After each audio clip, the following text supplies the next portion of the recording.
ત્યારે મને એમ થયું કે આવું કોણ હશે જેને મરણનું માણ જાણવું હોય. ભગતસિંહને તો બહુ દિલથી વાંચેલા. ભગતસિંહ એમ લખે છે કે મારા ક્રાંતિગુરુ સચિન્દ્ર સાન્યાલ છે. અને પછી એટલે હું સચિન્દ્ર સાન્યાલની બંદી જીવન નામનું 400 પેજનું એમની આત્મકથા છે. હું એ બંદી જીવન વાંચવા બેઠો અને બંદી જીવનના પ્રીફેઝમાં એની પ્રસ્તાવનામાં સચિન્દ્ર સાન્યાલ ભગતસિંહના ક્રાંતિગુરુ એમ લખે છે કે મને ક્રાંતિની પ્રેરણા મળી રાજસ્થાનના કેસરીસિંહ બારહટ પરિવારમાંથી. એટલે મારા રૂવાડા બેઠા થયા, આ કોણ? ભગતસિંહના ગુરુ સચિન્દ્ર સાન્યાલ છે. અને સચિન્દ્ર સાન્યાલ એમ કે મને પ્રેરણા મળી કેસરીસિંહ બારહટ ચારણ પરિવાર. મંચ ઉપર બે ચારણો, રાજભા અને કીર્તિદાન બંને છે.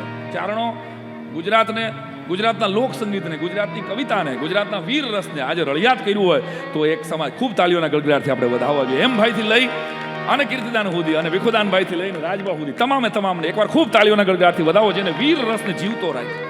પાઠ્યપુસ્તકોમાં નથી ભણાવવામાં આવ્યું, એ મંચ ઉપરથી ગળા તાણીને મહારાણા પ્રતાપ અને શિવાજીની વાતોને લોક કલાકારોએ જીવતી રાખી છે.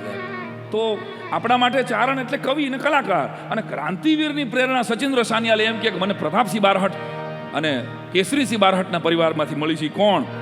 તો હું ફટાફટ વાત કરી દઉં. 1882ની સાલ છે. દયાનંદ સરસ્વતીના જીવનના છેલ્લા વર્ષો છે ને રાજસ્થાનમાં વિતાવ્યા છે. અને દયાનંદ સરસ્વતી જેણે અદ્ભુત રીતે ભારતના આઝાદીમાં 1857ના સ્વાતંત્ર્ય સંગ્રામમાં અદ્ભુત કાર્ય કર્યું. એના 5 અંગત શિષ્યો, 5 શિષ્યોમાંના એક શિષ્ય એટલે શ્યામજી કૃષ્ણ વર્મા, પંડિત શ્યામજી કૃષ્ણ વર્મા કચ્છના ભાનુશાળી. અને બીજા નંબરે કૃષ્ણસિંહજી બારહટ.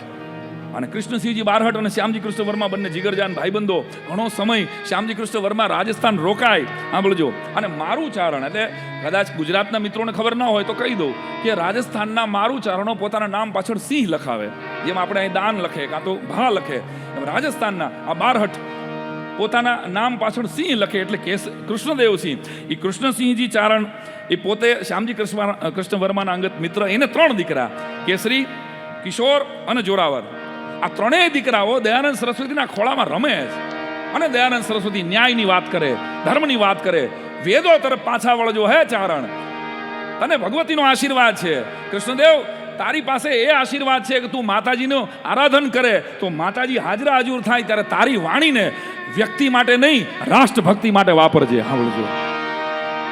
દયાનંદ સરસ્વતીજીએ આહવાન આપ્યું અને ખોળામાં બેઠેલા કેસરીસિંહ અને જોરાવરસિંહ 3 દીકરાને આ વાત સમજાણી. અને નાનકડા 10 વર્ષના કેસરીસિંહે નક્કી કરી લીધું કે આ દાદા એમ કાંઈ કહે છે બાપુને કે રાષ્ટ્રના માર્ગે જવાનું છે. 19 વર્ષની ઉંમરે ફતેહસિંહ નામના રાજાના મેવાડના રાજના કવિ થાય કેસરીસિંહજી.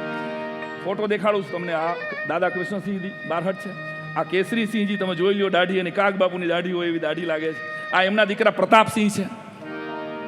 માયાભાઈ મજાની વાત એ છે કે વંદે માતરમ બેન કર્યું હતું જ્યારે ભાગલા વખતે, ત્યારે કેસરીસિંહજીને પહેલો દીકરો આવ્યો એટલે પોતાની પત્ની માણેક કુંવરબાને પૂછ્યું. એને હળવેકદીને કીધું કે વંદે માતરમ બોલીએ તો જેલ થાય છે. તો કે સાચી વાત છે, જેલ થાય, ન બોલાય. તો આપણે એવું કરીએ તો આપણા દીકરાનું નામ જ વંદે માતરમ રાખીએ તો આપણા દીકરાનું નામ લેવામાં કોઈ મને ના નહીં પાડી શકે ને. એટલે પોતાના પહેલા દીકરાનું નામ વંદે માતરમ. એકવાર આ વાતને જોરદાર તાલીઓના ગડગડાટથી બધા કોઈ આખા દેશમાં, આખા ભારતના ક્રાંતિવીરોના ઇતિહાસમાં પોતાના દીકરાનું નામ કોઈ વંદે માતરમ રાખ્યું હોય એવો એકમાત્ર ચારણ એટલે આ કેસરીસિંહજી બારહટ. સાંભળજો.